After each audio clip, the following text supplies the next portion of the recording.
Ciao ragazzi, qui è Marchettino e nel video di oggi vi avviso, ci vuole uno stomaco forte perché, come potete aver capito già dal titolo, oggi vi faccio vedere dei veri e propri abomini su ruote. Io personalmente non sono contro le modifiche delle auto sportive, delle supercar, perché a mio avviso c'è sempre margine di miglioramento, sia per quanto riguarda le performance che l'estetica. Alcuni dei miei tuner preferiti sono Novitec e Brabus. A mio avviso loro riescono a creare delle macchine che sono dei mostri di potenza, ma al tempo stesso hanno un look molto più aggressivo, brutale, senza essere volgare. Beh, forse qualche macchina un po' troppo estrema l'hanno fatta anche loro, però in generale secondo me fanno belle macchine. Invece ci sono un po' di loro colleghi che nel corso degli anni hanno creato delle macchine che secondo me dovrebbero essere denunciati. E nel video di oggi ve ne voglio mostrare un po'. Vi ripeto, occhio perché state per vedere dei contenuti forti. Quindi di questa lista di alcune delle supercar più brutte della storia iniziamo da sbarro. Beh, diciamo che già il nome non promette bene. Un tuner con il nome di una famosa catena di panini. Che cosa possono mai creare? Questa, ragazzi, quella che vedete è, o almeno era, una Ferrari 360. Si chiama Sbarro GT8.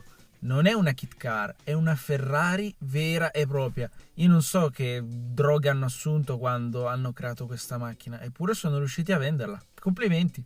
Non so da dove iniziare perché, non lo so, sembra un mix tra una macchina cinese e la macchina di Barbie.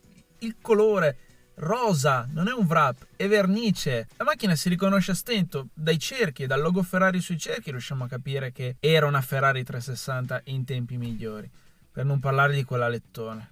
Mamma mia, se cercate su internet ci sono tante foto di questa macchina e a quanto pare il proprietario non si vergogna nemmeno ad usarla. Contento lui. Io sono stupito che Ferrari non ha ancora fatto causa all'azienda per aver creato un abominio simile, eppure in passato Ferrari ha fatto causa per motivi molto più futili. Vi rendete conto che questa una volta era così? Io sono senza parole, ragazzi, questa è solo la prima della lista. Passiamo alla seconda. Rimanendo sempre in Svizzera, un altro esempio di favoloso gusto e senso dell'estetica proviene dal designer Wely Hanliker, perché ha preso la sua Mercedes SLR McLaren, macchina che a mio avviso è di una bellezza disarmante, ha una linea senza tempo, bene, l'ha stravolta completamente trasformandola in questa. Io non sono sorpreso solamente dal modo in cui ha rovinato la sua SLR, ma soprattutto da quanto ha speso per conciarla così. Ha trasformato una macchina costosa come l'SLR in una macchina che sembra una macchinetta da 2 soldi, spendendo la bellezza di 4 milioni e mezzo di euro. Avete sentito bene, 4 milioni e mezzo. Come ha fatto? Partiamo dalla vernice, perché Wely ha voluto abbinare la carrozzeria con i suoi favolosi mocassini e per farlo ha passato ben 25 mani di vernice.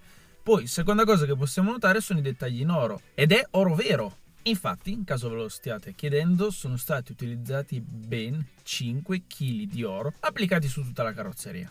Non solo, per impreziosire l'abitacolo ha utilizzato ben 600 rubini.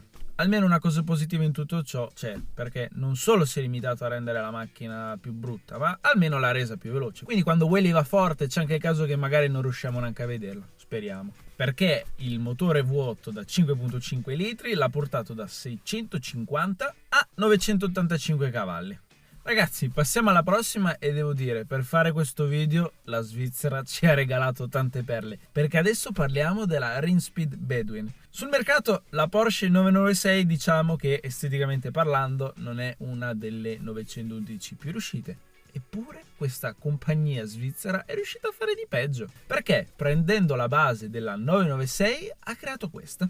Ho un'opinione molto confusa su questa macchina perché da un lato la trovo intrigante e da un lato mi chiedo perché. Sostanzialmente è una 996 trasformata in pick-up con un look piuttosto futuristico. La cosa interessante è che premendo un bottone si può trasformare in pick-up o in una coupé a 4 posti, però c'è da dire che questo progetto fu piuttosto costoso e ambizioso e quindi il tutto si fermò alla concept, quindi state tranquilli, non ne vedremo mai una per strada. C'è da dire che Rinspeed ha usato tanto, non solo dal punto di vista estetico, ma anche dal punto di vista della meccanica, perché la Bedouin è alimentata a gas naturale. E per compensare il calo di prestazioni dovuti da questa alimentazione, il 3006 6 cilindri Boxer è stato dotato di 2 turbine, portando la potenza a 420 cavalli e 560 Nm di coppia. In ogni caso le prestazioni erano piuttosto deludenti, perché tutta questa modifica, soprattutto della parte posteriore, hanno aggiunto tanto peso, portandola a ben 1640 kg, il che significa che lo 0 a 100 veniva coperto in 5 secondi e 9. È tutto da Rinspeed? No, perché devo dire, qui c'è un'altra macchina degna di nota. Ahimè non è una concept, questa macchina l'hanno prodotta e hanno proposto anche il kit di aggiornamento sul mercato. Io spero vivamente che nessuno abbia osato comprarlo, perché stiamo parlando della Rinspeed Sian. La riconoscete quella forma? Rinspeed all'epoca ha modificato pure la Bugatti EB110. Personalmente su questa macchina sono piuttosto inorridito e infastidito, perché qui stiamo parlando di una macchina disegnata da Marcello Gandini, uno dei designer più importanti della storia dell'automobilismo. Basti pensare alla Lancia Stratos, la Lamborghini Miura. Gandini ha disegnato le B110 e Rinspeed l'ha ridotta così. Anche in questo caso Rinspeed non si è limitato a toccare pesantemente l'estetica, ma qui possiamo trovare anche delle modifiche meccaniche. Infatti il motore è stato portato a 600 cavalli e 637 Nm di coppia, anche un nuovo scarico è stato montato e complessivamente alcune delle modifiche estetiche hanno permesso alla Sian di avere ancora più carico aerodinamico e una maggiore velocità massima, portandola a 350 km/h, con uno 0 a 100 coperto in 3,4 secondi. Passiamo alla Germania, perché Gemballa, famosissimo preparatore tuner tedesco, ha creato una macchina che è un sacrilegio, perché la base di partenza è la Ferrari Enzo. Stiamo parlando di una hypercar molto limitata, 399 esemplari, ricercatissima dai collezionisti, e un cliente arabo si è fatto commissionare questa, la MiG U1. Si sa, gli arabi vanno a nozze con le modifiche spesso di dubbio gusto, e questa fortunatamente è un esemplare unico. Però devo dire, mi scoccia vedere che una Ferrari Enzo è stata ridotta così. Come dice il nome, MiG, il cliente si è ispirato fortemente ai cacciamilitari per farsi ridisegnare completamente la sua Enzo. In teoria, stando a quanto riportato da Gemballa, la MiG U1 è un'edizione limitata a 5 esemplari, però a quanto pare solo un temerario proprietario di Enzo ha deciso di trasformare così in malo modo la propria macchina. E qui Gemballa non si è limitato a stravolgere completamente l'estetica, ma anche qui possiamo trovare qualche upgrade a livello meccanico. Infatti il 6012 aspirato è stato portato da 660 a 700 cavalli, con una coppia di 720 Nm, quindi onestamente più 40 cavalli sul motore così neanche ve ne accorgete. E stando anche a quanto riporta Gemballa, il peso è stato ridotto, anche se non si è dato sapere quanto. 0 a 100 sceso a 3,1 secondi e grazie a quel mega lettone la velocità massima supera i 360 km/h. Come potete vedere, ogni singolo pannello è stato sostituito e io non oso neanche immaginare quanto può essere costato rovinare una macchina del genere. Se avete mai visto una Enzo dal vivo, una cosa che fa impressione è la larghezza, perché questa macchina è gigantesca. Eppure la MiG U1 è ancora più larga, ben 80 mm sull'anteriore e 100 mm sul posteriore. Vabbè ragazzi, passiamo alla prossima, perché in giro per il mondo ci sono altri tuner che hanno osato modificare senza ritegno delle Ferrari. La vedete questa? Si chiama Nimrod Katyusha ed è basata sulla 458 Italia. Guardate l'abbinamento dei colori, sembra uno scherzo sta macchina. Io ho avuto l'occasione di vederla a Ginevra e per poco stavo per scoppiare a ridere davanti al loro stand. Certa gente non si impone proprio dei limiti, ma il problema è che non si rendono neanche conto di quello che stanno facendo. Facendo una ricerca online ho potuto scoprire che originariamente l'azienda era stata fondata in Ungheria, poi non si sa come, guarda, l'azienda è fallita e adesso ha come base in Qatar, quindi adesso ha una nuova proprietà, ma non ci sono tante grandi differenze tra il prima e dopo. Il problema è che queste macchine già di base non costano poco, anche i kit per aggiornarle così sono piuttosto costosi, eppure il risultato finale sembrano delle macchine finte cinesi, sembrano delle macchine assemblate in uno scantinato. Pensate che è tutto da Nimrod?